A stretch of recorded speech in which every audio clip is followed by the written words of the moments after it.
है हम स्टार्ट करेंगे सीक्वेंस ऑफ रियल नंबर। ये आपका सेकेंड यूनिट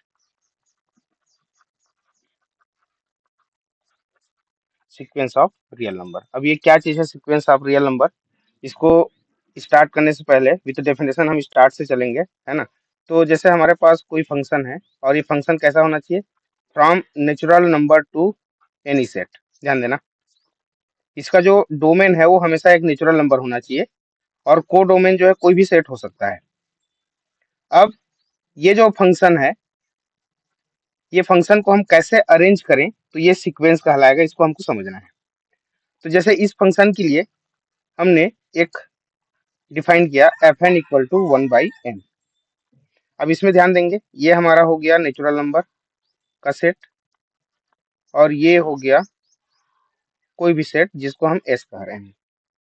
अब ये एन जो हम ले रहे हैं ये एक्चुअल में क्या है? आपका ये नेचुरल नंबर है। ये एन कहाँ से आ रहा है? ये आपके डोमेन से आ रहा है। डोमेन आपका नेचुरल नंबर है। ध्यान देंगे, डोमेन हमेशा नेचुरल नंबर होना चाहिए और को डोमेन जो है कोई भी सेट हो सकता है। तो यहाँ से यहाँ हमने एक फंक्शन डिफाइन किया और ये फंक्शन क्या है? F of N equal to 1/n, where N is natural number which is start from 1। एक से स्टार्ट करेंगे इसको, तो पहला क्या हो जाएगा? ये हो जाएगा 1/1। डोमेन में इस टाइप के एलिमेंट होंगे। फिर हो जाएगा 1/2, then 1/3, 1/4 and so on. Sorry, मैं गलत किया, एक मिनट। ये यहाँ पे ये थोड़ी आएगा, हम इसमें लेंगे 1 2 3 4। ये डोमेन में इस टाइप के एलिमेंट होंगे और 1 को यदि हम कोरिलेट करें इस फंक्शन से तो ये हो जाएगा 1/n, मतलब 1/1, देन 1/2, 1/3, 1/4 एंड सो ऑन। ये इसी क्रम में आगे बढ़ता जाएगा। ध्यान देंगे, तो ये क्या हुआ? 1 1 से कोरिलेट हुआ, 2 2 से कोरिलेट हुआ, 3 1/3 से कोरिलेट हुआ, इस प्रकार। तो हमको क्या मिल गया? ये जो मिला, पहला वाला जो पॉइंट मिला, ये मिला आपको एफ ऑफ 1, दूसरा जो मिला एफ ऑफ 2, तीसरा जो मिला एफ ऑफ 3। इसी क्रम में ये आगे बढ़ता चला गया।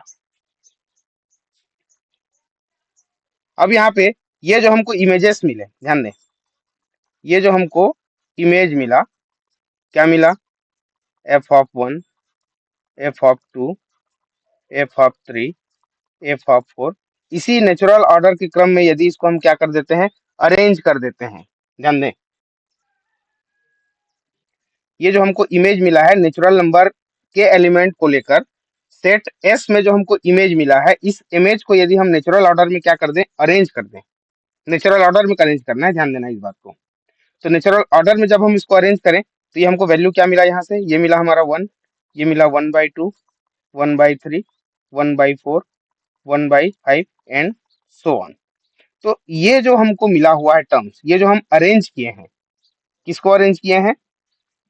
नेचुरल नंबर के इमेजेस को नेचुरल ऑर्डर में हमने क्या किया है? अरेंज किया है। तो इस अरेंजमेंट को हम क्या कहते हैं? सीक्वेंस कहते हैं। ध्यान दें, अभी हमने कोडोमेन को कुछ भी नहीं कहा है। अभी इस कोडोमेन का जो सेट है, इसको हमने नहीं कहा है कि ये कौन सा सेट है। तो ये क्या हो जाएगा? ये हो जाएगा आपका सीक्वेंस हो जाएगा। अब यदि इस एस के जगह में इसको हम रिप्लेस कर देते हैं real number are.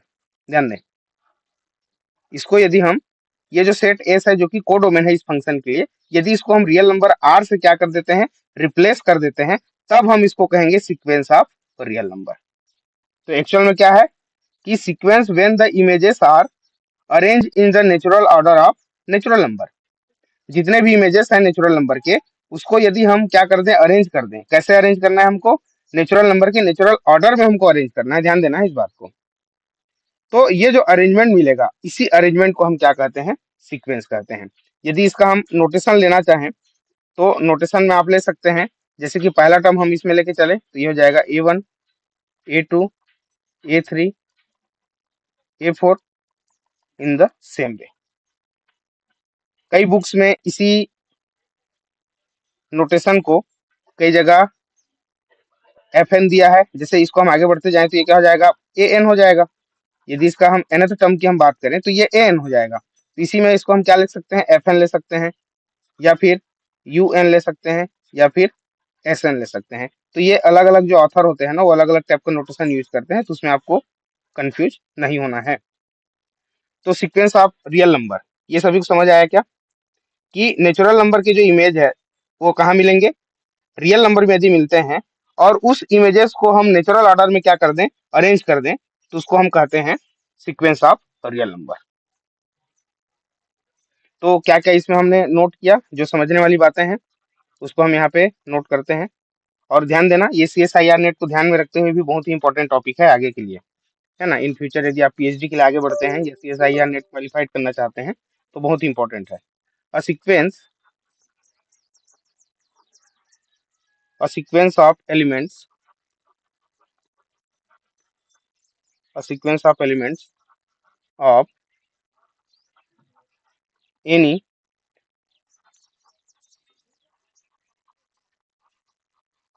Non empty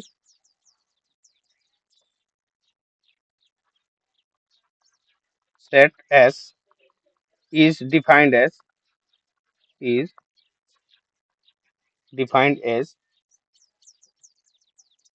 a function, defined as नहीं, डिफाइंड थ्रू करो, क्योंकि हमारा जो सीक्वेंस होता है वो कोई फंक्शन नहीं होता, फंक्शन से डिफाइन करते हैं, है ना। तो डिफाइंड थ्रू लिखो तो ज्यादा सही है, defined through a function from natural number n to any set S। अब हमने डेफिनेशन क्या दिया एक्चुअल में, अब उस डेफिनेशन को हम लिखते हैं। एक्चुअल में सीक्वेंस क्या है हमने उसके बारे में बताया कि सीक्वेंस क्या है, a sequence of element of any non empty set S। कोई भी नॉन एम्प्टी सेट S के जो जितने भी एलिमेंट होंगे उनको डिफाइन किया जाता है through a function from n to S।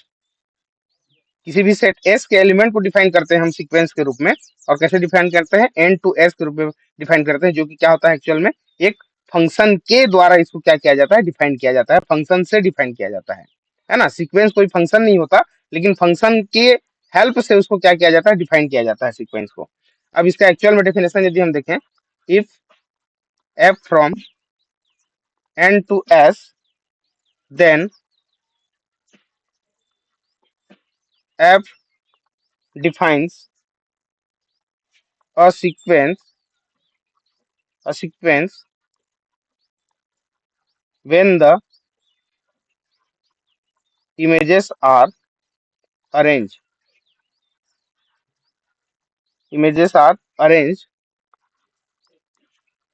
in the natural order of natural order of natural number natural order of natural number।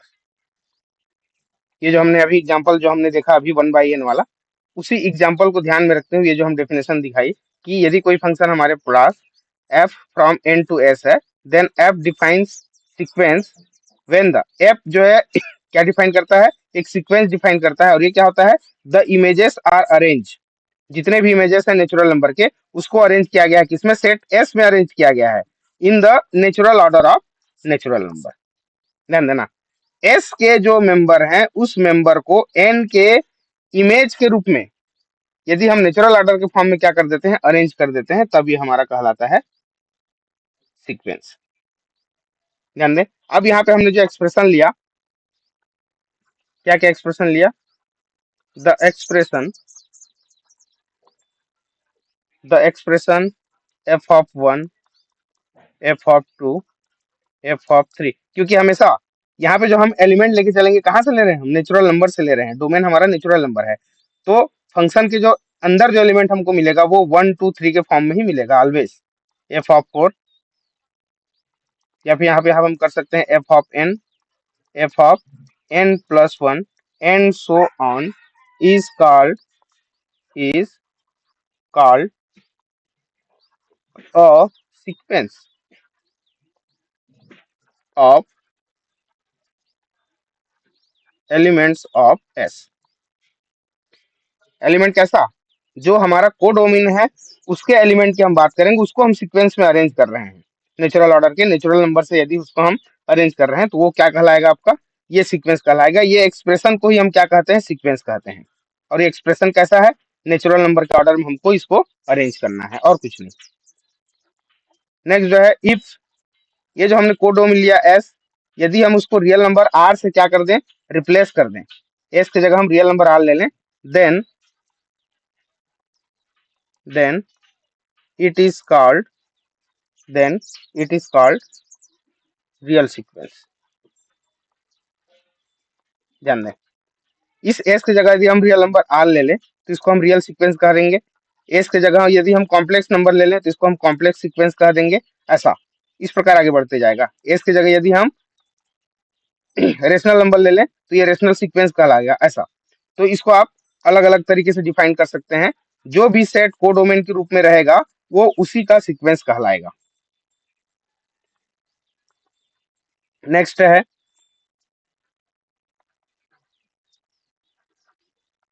We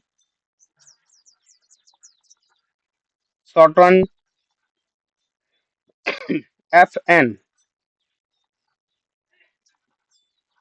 by an and use the symbol।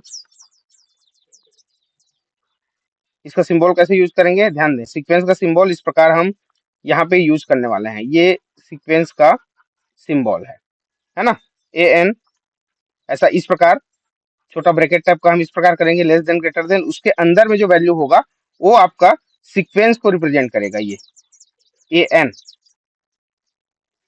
For the sequence, for the sequence. यहाँ तक सभी को clear है क्या, कोई doubt एक बार बताएं। इस ए एन के जगह में हम एफ एन भी यूज कर सकते हैं, यू एन भी यूज कर सकते हैं, एस एन भी यूज कर सकते हैं। सेट हमारा क्या होना चाहिए, रियल नंबर, और जब रियल नंबर हो जाएगा तो ये आपका क्या कहलाएगा, रियल सीक्वेंस कहलाएगा। ध्यान देंगे फर्स्ट सेम में हम इसको एक बार पढ़ चुके हैं, लेकिन इसमें जो कुछ चीजें और डिटेल है, डायरेक्ट हम उसमें कॉशी सीक्वेंस की बात किए थे। यहाँ पे अभी कॉशी सीक्वेंस की बात नहीं करेंगे, अभी और कुछ बहुत सारे टर्म्स इसमें हमको सीखना है जो कि बेसिक टर्म्स है।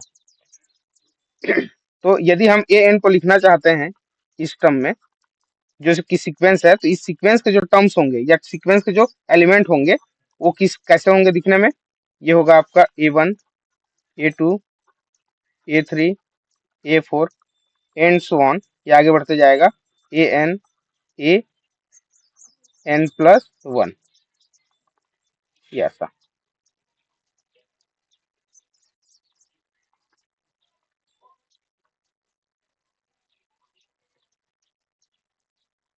ये सीक्वेंस के लिए होगा। बताइए इसमें किसी को कोई कंफ्यूजन है तो बताएं एक बार। सीक्वेंस का डेफिनेशन समझ में आया कि नहीं, कि नेचुरल नंबर से किसी सेट में कोई हम फंक्शन डिफाइन करेंगे और उस फंक्शन को यदि नेचुरल ऑर्डर में हम क्या कर दें, अरेंज कर दें, तो वो हमारा क्या कहलाता है, सीक्वेंस कहलाता है। यहाँ तक क्लियर है जी सभी को, यस नो बोले एक बार।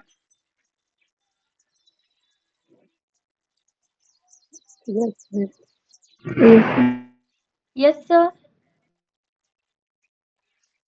अब इस टॉपिक में हम ज्यादा एग्जांपल नहीं देख रहे हैं, क्योंकि इसके आगे आने वाले जो और भी टॉपिक है उसमें कई सारे एग्जांपल मिल जाएंगे जो सीक्वेंस को बताएगा।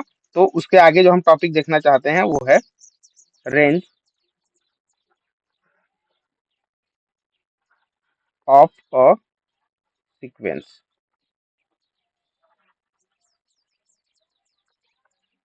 आज मेरा पता नहीं पेन टेप क्या हो रहा है, बार बार स्लो कैसे हो रहा है ये।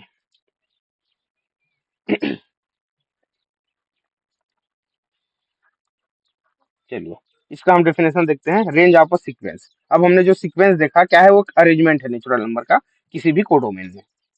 अब रेंज ऑफ अ सीक्वेंस क्या है, the set of all distinct terms of sequences, distinct terms of sequence is called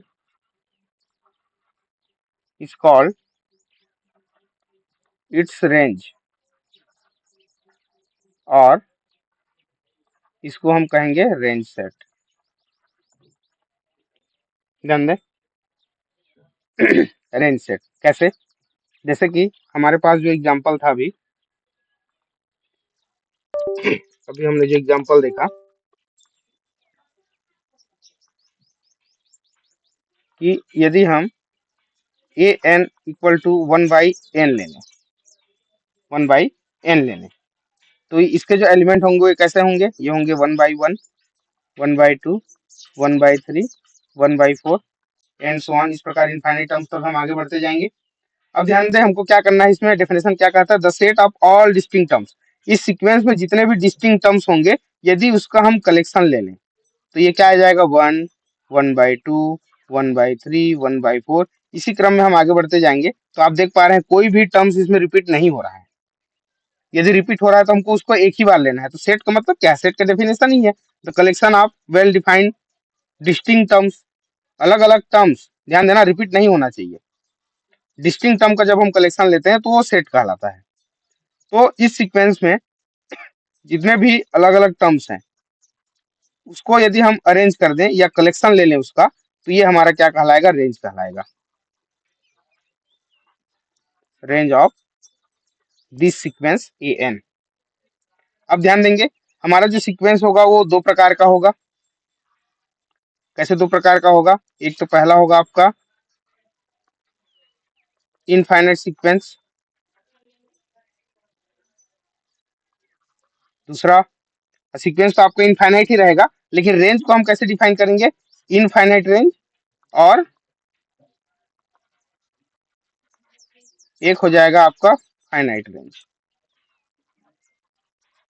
ध्यान देंगे सीक्वेंस आपका इनफाइनाइट टर्म तक ही जाएगा, क्यों, क्योंकि नेचुरल नंबर के एलिमेंट को हम अरेंज कर रहे हैं किसी कोडोमेन के सेट में। तो ये दो प्रकार का मिलेगा हमको रेंज, एक तो इनफाइनाइट और दूसरा फाइनाइट। तो ये जो हमको पहला एग्जांपल जो मिला, इस पहले एग्जांपल में जो रेंज है वो इनफाइनाइट रेंज है इसका।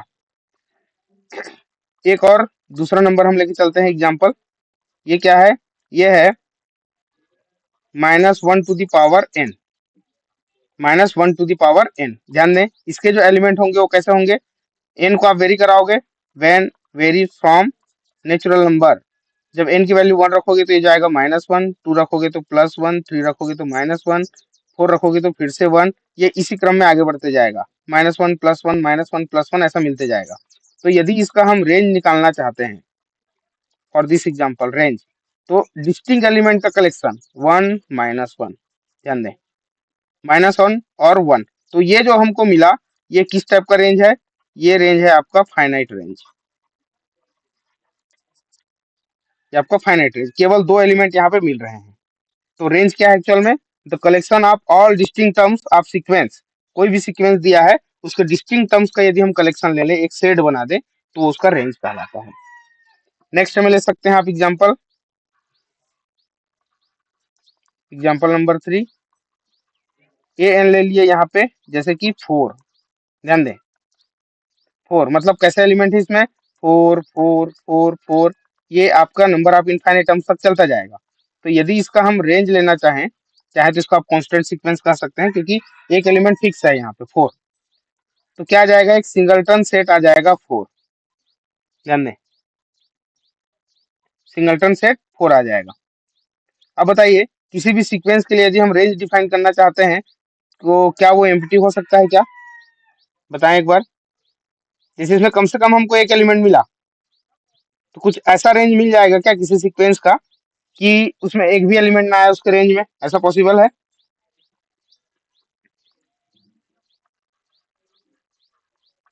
हेलो बताएं,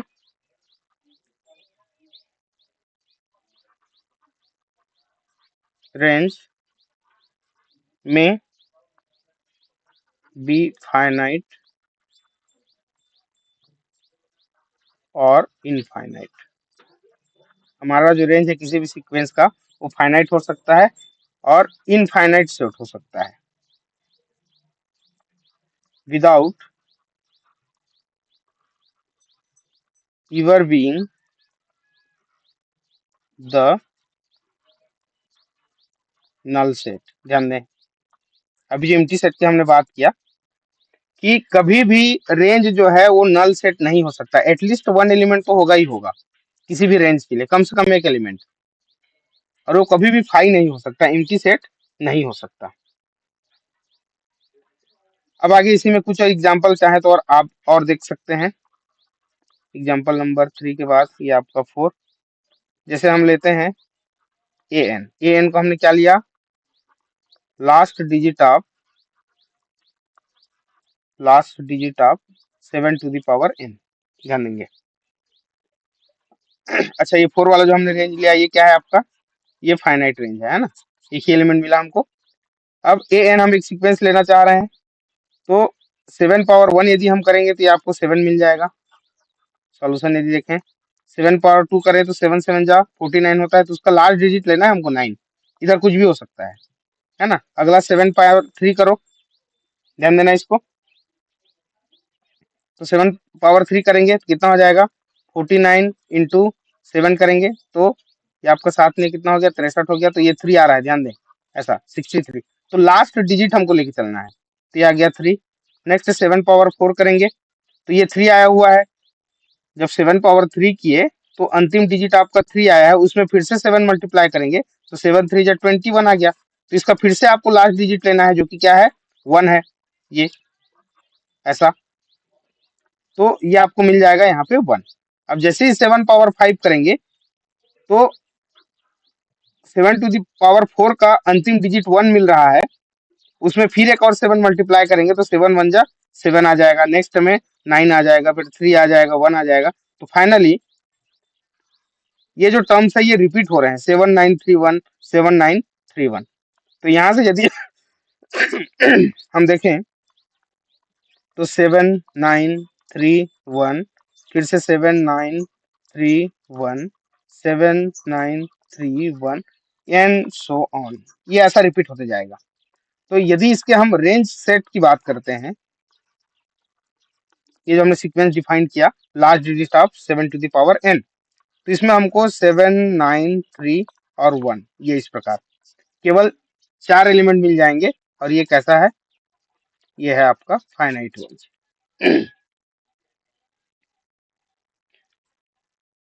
तो range, the set of distinct element of any sequence is called range. मेरे ख्याल से रेंज में कोई दिक्कत नहीं होगा आप लोगों को। यहाँ तक ओके है जी सभी को? जी सर। Yes sir. ठीक। अब अभी हमने पिछले यूनिट में bounded set, bounded below, bounded above, ये सब चीजें देख के आए। उसी को अब हम सीक्वेंस में हमको पढ़ना है, और वो सेम टू सेम डेफिनेशन है ना, कोई अलग चीज नहीं है। तो इसमें हम ज्यादा लंबा नहीं लेंगे, डेफिनेशन को मैं आगे लिखाते जा रहा हूँ, चीजों को समझते जाएंगे आप लोग। उसमें बाउंडेड सेट होता था, यहाँ पे हम बाउंडेड सीक्वेंस की बात करेंगे। बाउंडेड सीक्वेंस, अब ये क्या कहता है definition, a sequence is said to be bounded, said to be bounded if and only if its range set is bounded। ध्यान दें, किसी सीक्वेंस को हम बाउंडेड कहेंगे यदि उसका रेंज सेट भी बाउंडेड हो जाए। If and only if case है, ध्यान दें। यदि रेंज सेट बाउंडेड है तो सीक्वेंस बाउंडेड हो जाएगा, सीक्वेंस बाउंडेड है तो उसका रेंज सेट भी बाउंडेड हो जाएगा। ये एक पहला डेफिनेशन, ध्यान दें, एक पहला डेफिनेशन। दूसरा डेफिनेशन क्या होगा इसका, a sequence is said to be bounded if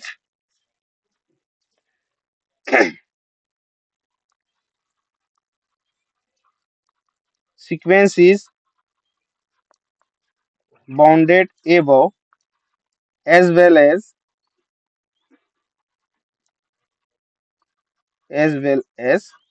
bounded below।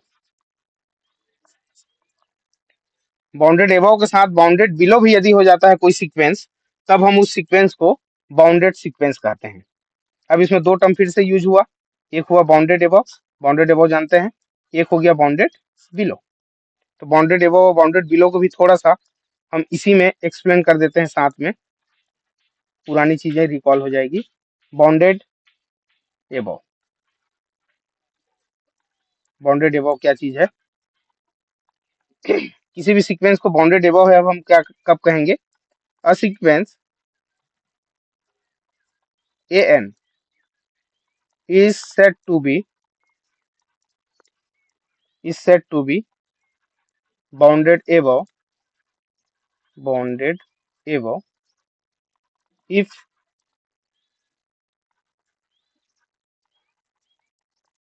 there exists और रियल नंबर के, चूंकि हम रियल नंबर की सीक्वेंस की हम बात कर रहे हैं इसलिए रियल नंबर लेके चलेंगे। बाउंडेड एबव रियल नंबर के, कैपिटल के लेके चल रहे हैं ना, कैपिटल के, सच दैट एक ऐसा के हमको एग्जिस्ट कर जाए उस सीक्वेंस में, तो उसके सारे नंबर यदि less than or equal to n हो जाते हैं, a n less than or equal to k हो जाते हैं, for all n belongs to natural number.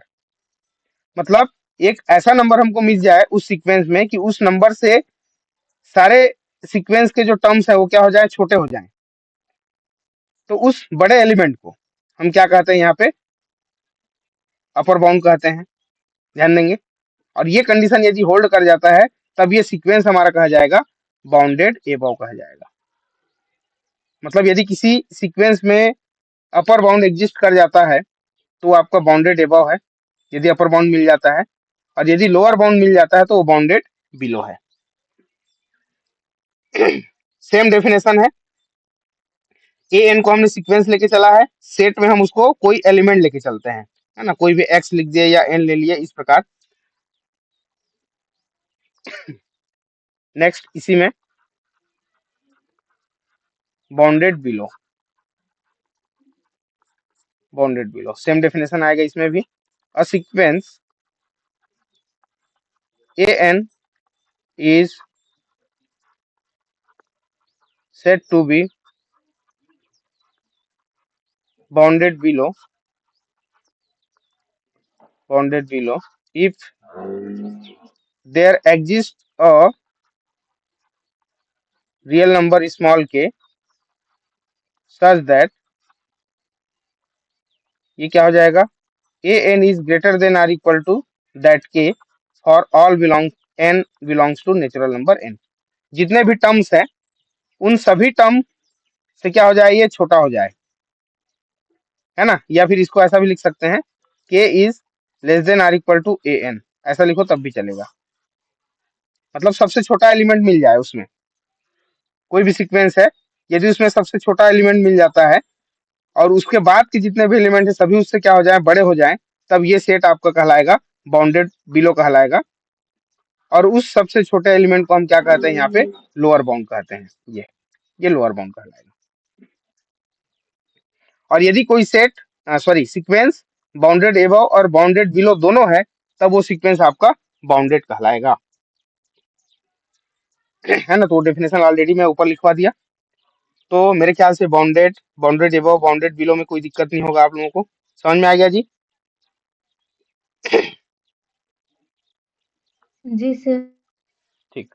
जैसे अब बाउंडेड एबव बाउंडेड बिलो के लिए जो पिछला हमने कुछ एग्जांपल दिखाया है ना, उसी पे चर्चा कर लेते हैं, नए एग्जांपल नहीं लिखते, है ना। जैसे हम ए एन लिए एग्जांपल, और ये क्या था? 1/n था। ध्यान दें। और इसके जो मेंबर होंगे कैसे होंगे? 1, 1/2, 1/3, 1/4, ये ऐसा, ये आगे बढ़ते गया।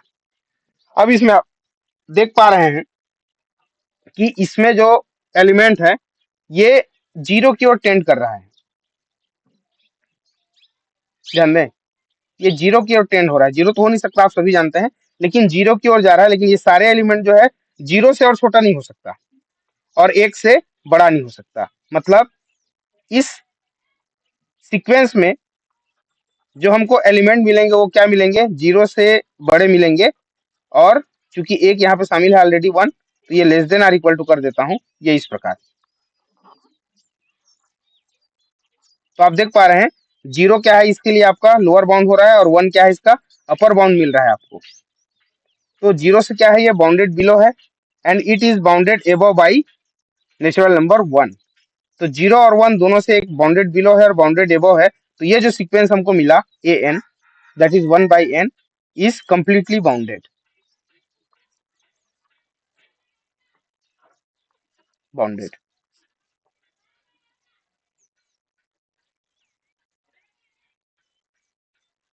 नेक्स्ट एग्जांपल आप देख सकते हैं,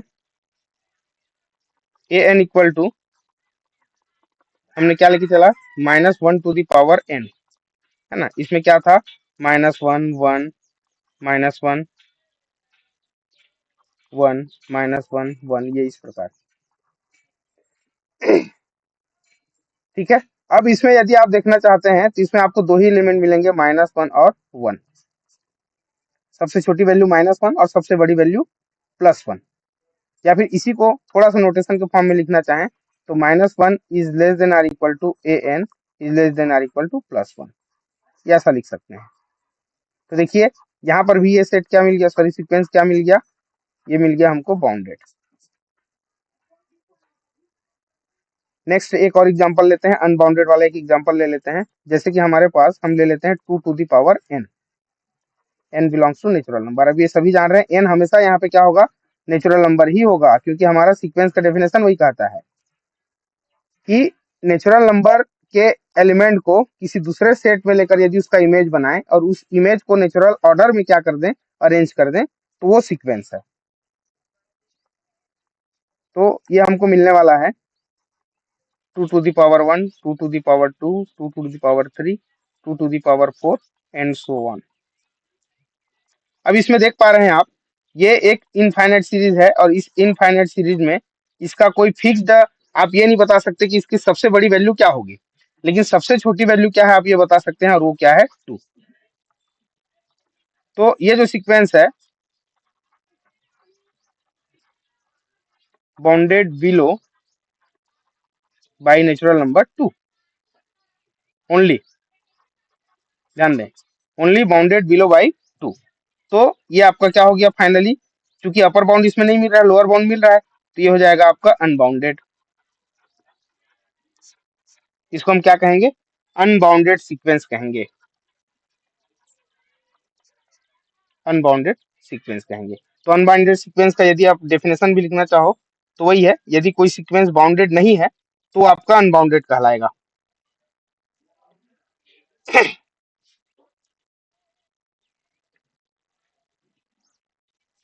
चलिए, तो अभी तक हमने जो जो देखा सीक्वेंस, है ना, सीक्वेंस हमने देखा, उसके बाद सीक्वेंस का हमने देखा रेंज, उसके बाद रेंज के डेफिनेशन के अकॉर्डिंग में हमने देखा कि कोई सीक्वेंस बाउंडेड कब होगा या फिर अनबाउंडेड कब होगा। ये 4 पॉइंट में उम्मीद है आप लोगों को किसी प्रकार का कोई दिक्कत नहीं होगा। आगे हम बढ़ रहे हैं इसी में, monotonic sequence, monotonic sequence.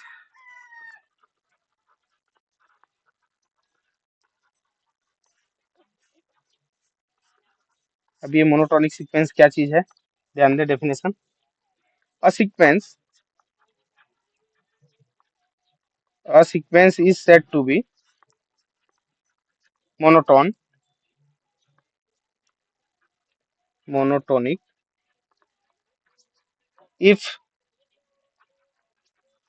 any of the following two conditions is satisfied।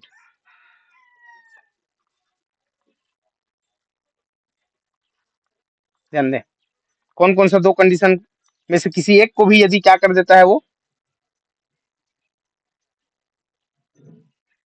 Hold कर देता है, तो हम उसको कहेंगे कि वो जो सीक्वेंस है वो मोनोटोनिक है। पहला, a N plus 1 is greater than or equal to A n for all natural number. Number दूसरा, a N plus 1 is less than or equal to A n for all n belongs to natural number.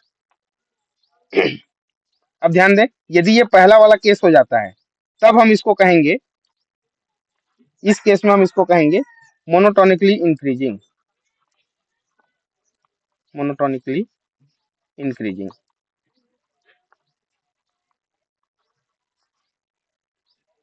Increasing sequence. और इस case में हम कहेंगे इसको monotonically decreasing, monotonically decreasing sequence. तो इसका क्या मतलब है, ध्यान दें इसको, आसानी, कोई बहुत बड़ी चीज नहीं है।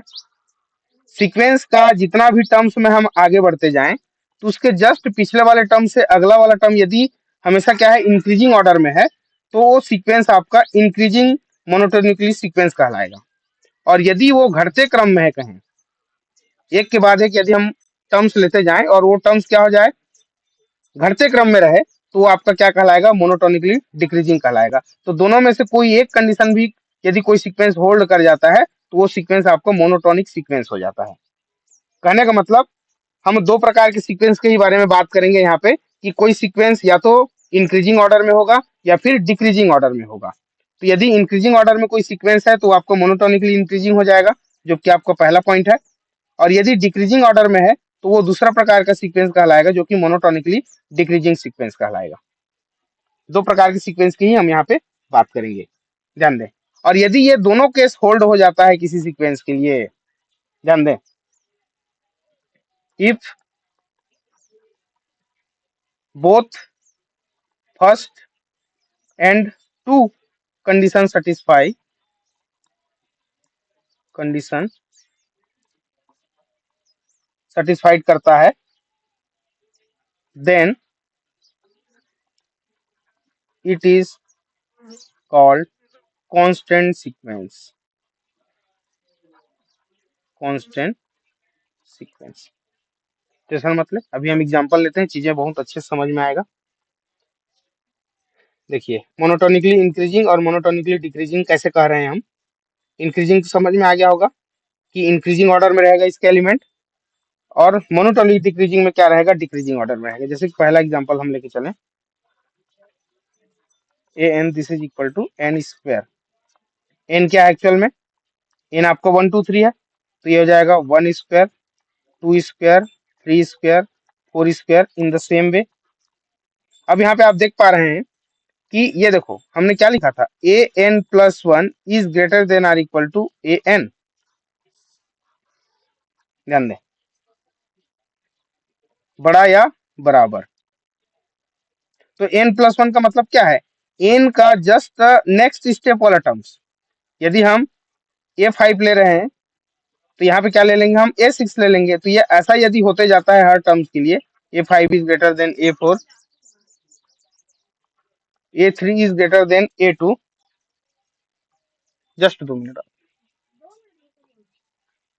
ये इस टर्म में यदि रहा, तो ये आपका कहलाएगा इंक्रीजिंग, इंक्रीजिंग सीक्वेंस हो गया ये मोनोटोनिकली। और इसी क्रम में यदि उल्टा हो जाए, just A N plus 1 is less than A N हो गया, less than or equal to, जैसे A2 is less then A3, ऐसा A3 लेस देन A2, या फिर A5 लेस देन क्या हो जाएगा, A4 हो जाएगा। तब ये इस टाइप का जो सीक्वेंस होगा वो आपका डिक्रीजिंग सीक्वेंस हो जाएगा, ये हो जाएगा आपका डिक्रीजिंग सीक्वेंस। जैसे कि डिक्रीजिंग के लिए एक एग्जांपल ले लेते हैं हम, a n this is equal to 1/n। इसके एलिमेंट कैसे थे, 1, 1/2, 1/3, 1/4 एंड सो ऑन। तो इसमें जितना भी हम इसमें आगे बढ़ते जा रहे हैं, नंबर्स क्या होते जा रहे हैं, छोटे होते जा रहे हैं, डिक्रीजिंग ऑर्डर में बढ़ रहा है। तो ये जो सीक्वेंस है, ये आपका डिक्रीजिंग सीक्वेंस है, और इसको हम क्या कहेंगे, मोनोटोनिकली डिक्रीजिंग। केवल डिक्रीजिंग सीक्वेंस नहीं कहना है, मोनोटोनिकली डिक्रीजिंग कहेंगे। हर एक दो टर्म के बीच का यदि हम डिफरेंस लें, तो वो कम होते जाएगा, है ना। बाद वाला एलिमेंट जो है छोटा होते जाएगा, ऐसा। और इसमें बाद वाला एलिमेंट जो है बड़ा होते जा रहा है, तभी हमारा क्या कहलाएगा, इंक्रीजिंग मोनोटोनिकली, और ये मोनोटोनिकली डिक्रीजिंग सीक्वेंस कहलाएगा। अब इसी में एक और एग्जांपल, जैसे कि ए एन हम ले लेते हैं 5, तो ये आपका 5 5 5 ये ऐसा बढ़ते जाएगा। तो आप देख पा रहे हैं हर एक टर्म के बीच का जो डिफरेंस है वो क्या हो गया, जो 0 आ गया। मतलब 5 लेस देन 5 लिख सकते हैं इसको, और 5 ग्रेटर देन 5 दोनों तरीके से लिख सकते हैं। और दोनों को यदि हम शामिल कर दें, तो ये 5 इक्वल टू क्या हो गया, 5। तब ये कौन सा सीक्वेंस कहलाएगा, ये सीक्वेंस कहलाएगा आपका कांस्टेंट सीक्वेंस।